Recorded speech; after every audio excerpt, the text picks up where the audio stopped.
Hey everyone, welcome to another compositional episode here at Soundiron. My name is Corrina, and today I will be sharing with you something I wrote using the high school drum corps.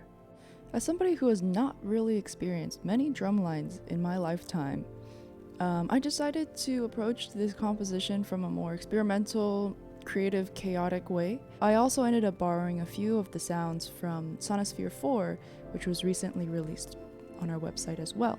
So let's take a listen first, and then afterwards I'll break down each track.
Usually I have a general idea of where I would like to go with any particular composition, but I would say this time I wasn't really sure. And so a majority of my brainstorming period sort of just playing through all of the sounds that were in the library, just hearing what kind of timbres, what kind of tones, and what kind of ideas would kind of be inspired through those. I was particularly drawn to the small sounds, like kind of the ASMR-y sounds.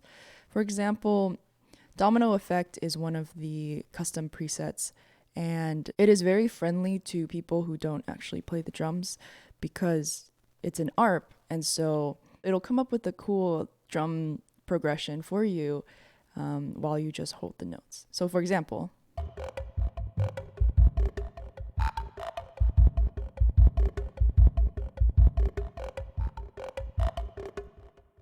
so this FX is actually made out of bass rolls and put an ARP on it, and so it just sounds like a lot of fast moving sounds. And I was really drawn to the higher frequency ones because it just kind of, there was tone quality to it, there's melodic quality to it, but it was also faster, the rolls were faster, and it was like peppier. And so this is what I ended up coming up with.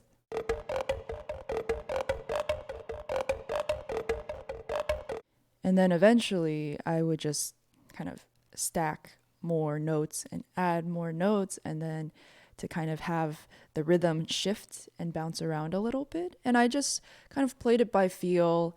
And then I thought that, well, why not add some more? And so then I reached for Rhythm Madness, which is also another one of those ARP presets, but this time it uses the snare. And so it has a thinner and it also has a snappier quality to it. So this is what that sounds like.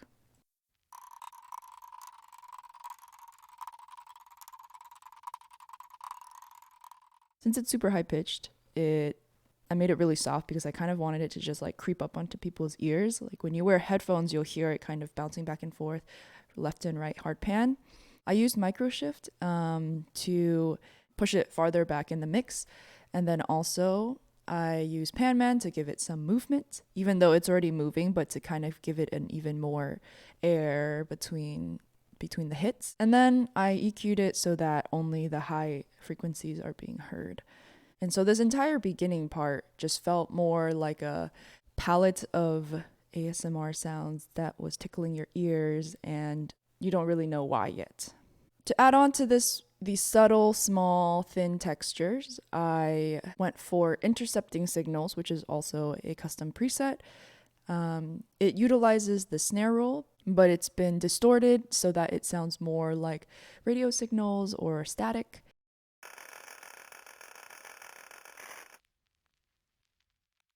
And then from there, I kind of thought to myself, like, I need some sort of thing that the listeners can grab onto that feels less, up in the air. And I was like, okay, like, what could give it a little bit more grounding?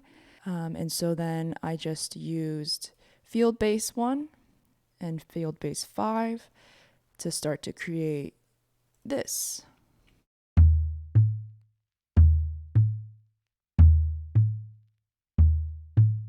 So then I started to think about the subdivisions. So I put in a snare rim shot, and then I also used the snare flam, and I kind of played with the rhythm a little bit there.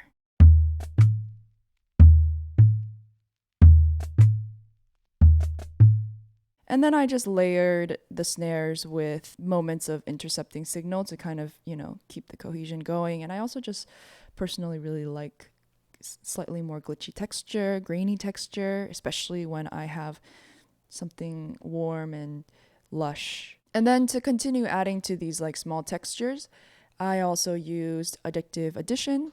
This is what that sounds like.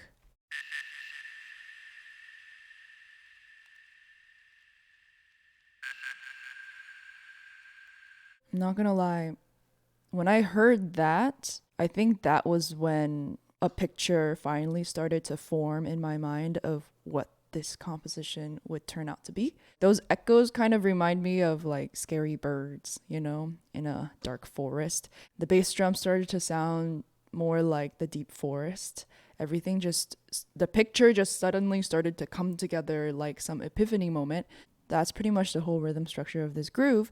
To really seal the mysterious forest vibe, I thought that I would use Sonosphere 4 to give it that atmosphere, give it a little bit of a misty quality to it.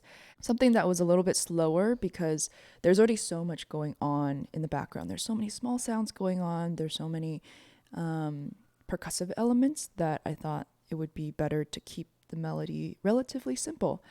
And so this is what all of that sounds like.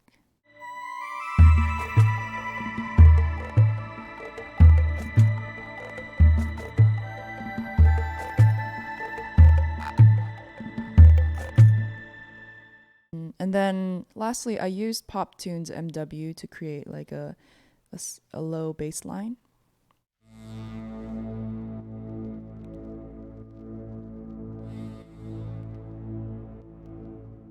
It utilizes one of the ambiences in the drum library called Marchbience 13. There's a lot of them that you can choose from, and they all have really unique qualities that you can play around with and create and mix and match. So that's pretty much it with this composition. I hope you've enjoyed this video. Thanks again for watching, and I'll see you in the next one.